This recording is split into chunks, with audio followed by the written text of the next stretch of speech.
नए साल के पहले दिन पाकिस्तान स्टॉक मार्केट में तारीख रकम हो गई है। ट्रेडिंग के दौरान 100 इंडेक्स 1,76,000 की हद उबूर कर गया। दौरान ट्रेडिंग 100 इंडेक्स में 1900 पॉइंट से जायद का इजाफा रिकॉर्ड किया गया। नए साल के पहले दिन पाकिस्तान स्टॉक मार्केट में तारीख रकम हो चुकी है। ट्रेडिंग के दौरान 100 इंडेक्स 1,76,000 की हद को उबूर कर गया है। हमजा गिलानी हमारे साथ मौजूद हैं।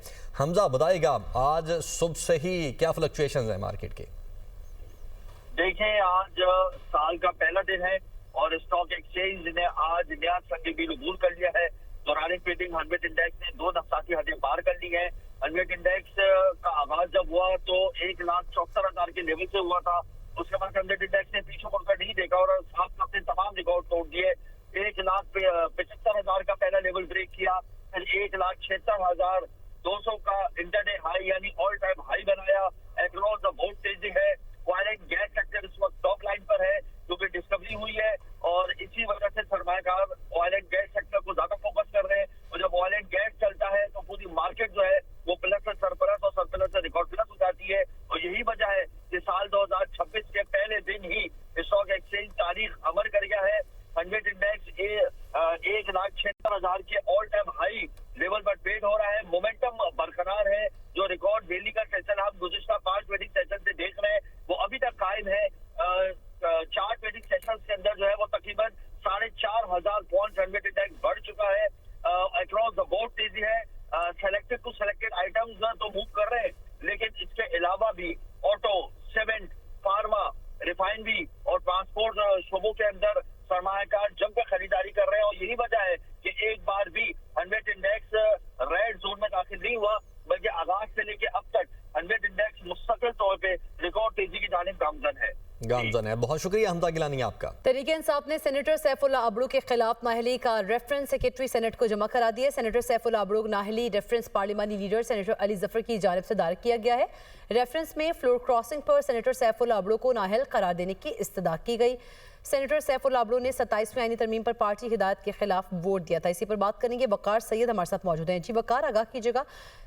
बिल्कुल, पाकिस्तान तहरीक इंसाफ की जानिब से सेनेटर सैफुल्ला अबड़ू जिन्होंने 27वीं आईनी तरमीम में 2 दफा जो है वो फ्लोर क्रॉसिंग की, इस पर जो नाअहली का रेफरेंस है वो बाकायदा तौर पर सेनेट सेक्रेटरीट में जमा करा दिया है। इनके आर्टिकल 63A के तहत ये रेफरेंस जो है वो जमा कराया गया है, जिसमें जो सेनेटर अली जफर हैं उनकी जानिब से ये रेफरेंस जो है वो चेयरमैन सेनेट को अरसाल किया गया और उसमें मौक़िफ़ इख्तियार किया गया है कि पार्टी की जो पार्लिमानी पार्टी है PTI की, उसके जो उसका फैसला था उसके खिलाफ वर्जी करते हुए सेनेटर सैफुल्ला अबड़ू ने 11 और 14 नवंबर के दौरान जो है वो 2 दफा पार्टी की पॉलिसी के खिलाफ फ्लोर क्रॉसिंग की और वो डिफेक्शन क्लास के जो है मुर्तकिब हुए।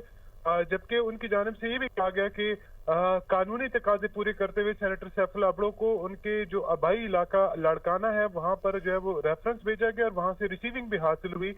मुकर्रर मुद्दत में उनकी जानिब से कोई जवाब जो है पार्टी को नहीं दिया गया, जिसके बाद पाकिस्तान तहरीक इंसाफ की जानिब से सैफुल्ला अबड़ू को जो है वो पार्टी से बरतरफ किया गया और अब उनका इनखिराफ है उस पर जो चेयरमैन सेनेट है वो आइन के आर्टिकल 63A के तहत ये रेफरेंस जो फिल फोर जो है वो चीफ इलेक्शन कमिश्नर को अरसाल करे, ताकि जो इलेक्शन कमीशन है वो इनकी नाअहली के लिए बाकी जो कानूनी कायदे हैं उसको पूरा किया जाए। जबकि जो सेनेटर अली जफर है उनकी जानिब से भी ये वाज़ेह तौर पर सुप्रीम कोर्ट के और आइन के आर्टिकल के हवाले देकर कहा गया कि सेनेटर सैफुल्ला अबड़ू ने पार्टी पॉलिसी से इनखिराफ किया और उस पर जाकर फ्लोर क्रॉसिंग करते हुए वोट कास्ट किया, जो कि पार्टी के से इनखिराफ और आर्टिकल 63A के तहत नाअहली के ज़मरे में आता है। जी बहुत शुक्रिया वकार सैयद, आप हमें आगाह कर रहे थे। स्विट्जरलैंड के इलाके क्रांस मोंटाना के लग्जरी अल्पाइन स्की रिजॉर्ट बार में धमाका हुआ। मुतअद्दिद अफराद हलाक और जख्मी हो गए। स्विस पुलिस हुकाम का कहना है कि धमाके की वजह ताहाल मालूम नहीं हो सकी।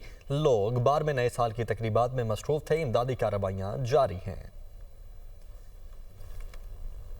आलमी रहनुमाओं का नए साल के आगाज पर कौम के नाम पैगाम। अमेरिकी सदर ट्रंप ने नए साल 2026 के आगाज पर कहा, उम्मीद है नया साल जमीन पर अमन लाएगा। चीनी सदर शी जिनपिंग ने नए साल के पैगाम में कौम के रोशन मुस्तकबिल, खुशहाली, कामयाबी के लिए नेक तमन्नाओं का इजहार किया। रूसी सदर व्लादिमीर पुतिन ने नए साल के खिताब में यूक्रेन में लड़ने वाली फौज से एकजहती का इजहार करते हुए फतह पर एतमाद जाहिर किया। यूक्रेनी सदर व्लादिमीर ज़ेलेंस्की ने नए साल के मौके पर कौम से खिताब में कहा कि यूक्रेन जंग का खात्मा चाहता है मगर बगैर कुछ खोए। किसी कमजोर अमन मुआहदे पर दस्तखत नहीं करूंगा। बरतानवी वज़ीर-ए-आज़म कीयर स्टारमर ने नए साल के पैगाम में कहा कि हुकूमत बरतानिया को दोबारा दुरुस्त सिमत पर ले जा रही है। 2026 बरतानवी अवाम के लिए मुस्बत तब्दीली। वज़ीर मरियम औरंगज़ेब ने कहा है कि पाकिस्तान को नया साल मुबारक हो। 2025 तारीखी फतुहात का साल रहा। इस साल में पाकिस्तान ने बेमिसाल और यादगार कामयाबियां हासिल। सीनियर वजीर पंजाब मरियम औरंगजेब ने एक्स पर पैगाम में कहा है कि कायद नवाज शरीफ की क़यादत में पाकिस्तान ने नई बुलंदियों को छुआ। वजीर आजम शहबाज शरीफ की क़यादत में पाकिस्तान को मुआशी इस्तेहकाम हासिल हुआ। दुरुस्त पॉलिसीज के बायस पाकिस्तान में मुआशी इस्लाहात और आलमी एतमाद बहाल हुआ। चैलेंजेस के बावजूद मुल्क में अमली तरक्की मुमकिन बनाई। अल्लाह ताला ने पाकिस्तान को तारीखी कामयाबियां अता की। मरियम औरंगजेब ने मजीद कहा, मार्क हक पाकिस्तान की अजीम फतेह शहबाज शरीफ और फील्ड मार्शल की क़यादत में हुई। फील्ड मार्शल सैयद आसिम मुनीर की जरूरत, हिकमत अमली और आज़म ने मुल्क की सलामती यकीनी बनाई। पाकिस्तान की ताकत और इस्तेकामत की रिवायत। सीनियर वजीर का कहना था कि पंजाब तरक्की की नई तारीख रकम कर रहा है। वजीर आला मरियम नवाज की क़यादत में सूबा खुशहाली की राह पर गामजन है। तरक्याती मंसूबों और अवामी फलाही पॉलिसी से पंजाब मॉडल सूबा बन गया। मरियम नवाज शरीफ की क़यादत नौजवानों में एतमाद, उम्मीद और फख्र पैदा कर रही है। 2026 पाकिस्तान के लिए मजीद खुशहाली और कामयाबियों का साल होगा। Welcome back. Global economic Gallup survey के ताज़ा तरीन आदाद-ओ-शुमार के मुताबिक पाकिस्तान ने भारत और आलमी औसत दोनों से आगे रहते हुए इक्तिसादी कारकर्दगी और अमन के हवाले से बेहतरीन मुजाहरा किया। सर्वे 60 ममालिक में किया गया और इसके मुताबिक पाकिस्तान में 51% लोग आने वाले साल के बारे में पुरुमीद हैं, जबकि इक्तिसादी खुशहाली के हवाले से 53% पाकिस्तानी 2026 को खुशहाली का साल समझते हैं, जो भारत के 39% और आलमी औसत 24% से नुमाया तौर पर बुलंद है। अमन के हवाले से भी पाकिस्तान ने बेहतर कारकर्दगी दिखाई। 52% पाकिस्तानियों का मानना है कि दुनिया में अमन बढ़ेगा, जबकि भारत में ये शरह सिर्फ 26% है। ये उम्मीद की सतह पाकिस्तान में 1994 के बाद सबसे बुलंद सतह पर रिकॉर्ड की गई है।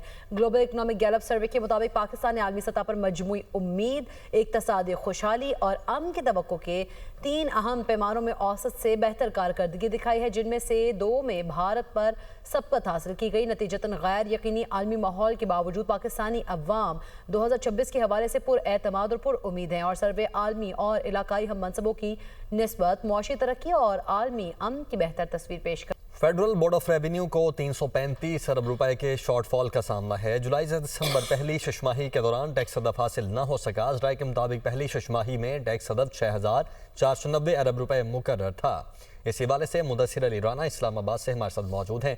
मुदस्सिर, एक तो ये बताएगा क्या आदाद शुमार हैं शॉर्टफॉल के, और अब इसको पूरा करने के लिए क्या कोई प्लान बनाया जाएगा?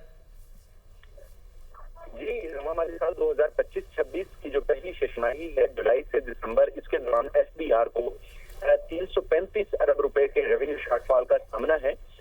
और अगर दिसंबर की बात कर ली जाए तो 1446 अरब रुपए का टारगेट रखा गया था, जिसमें तकरीबन 20 से 25 अरब रुपए के दरमियान जो रेवेन्यू शॉर्टफॉल का सामना है। मजमूई तौर पर 6 माह के दौरान 335 अरब रुपए के रेवेन्यू शॉर्टफॉल का सामना है। जो आपने दूसरी बात की है कि इसके अब मेजर्स क्या है इस रेवेन्यू शॉर्टफॉल पूरा करने के लिए, तो अब जो दूसरी शशमाही है जनवरी से जून तक जो ये टारगेट अचीव करना होगा और रेवेन्यू शॉर्टफॉल पूरा करने के लिए, इसमें एफटीआर अपनी जो इन्फोर्समेंट है, जहां पे टैक्स लीकेजेस हैं, टैक्स गैप्स हैं और जो इन्फोर्समेंट कमजोर है, उसको स्ट्रॉन्ग किया जाएगा और यहाँ से एडिशनल रेवेन्यू कलेक्ट करने के एफबीआर के इकदाम हैं।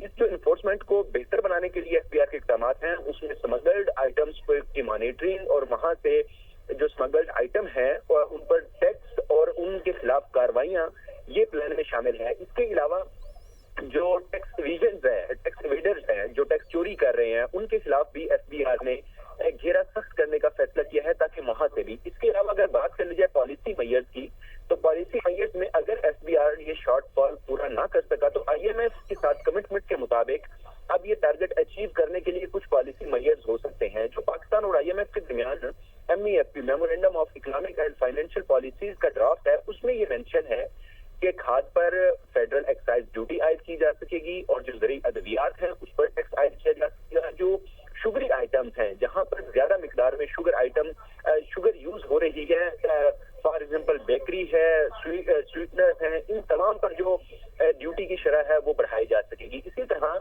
मोबाइल सेलुलर पर भी टैक्सेस में इजाफे की बातचीत हो रही है और जो विड्रॉल है, कैश विड्रॉल जो नॉन फाइलर के लिए है, उसकी शरह को भी फर्दर इंक्रीज किया जा सकता है। ये पॉलिसी मेजर्स हैं जिससे तकरीबन अगर ये एफबीआर इन्फोर्समेंट और पॉलिसी मेजर्स की तरफ आता है तो तकरीबन रुपए तक के जो एफडीआर को इकदाम करने होंगे।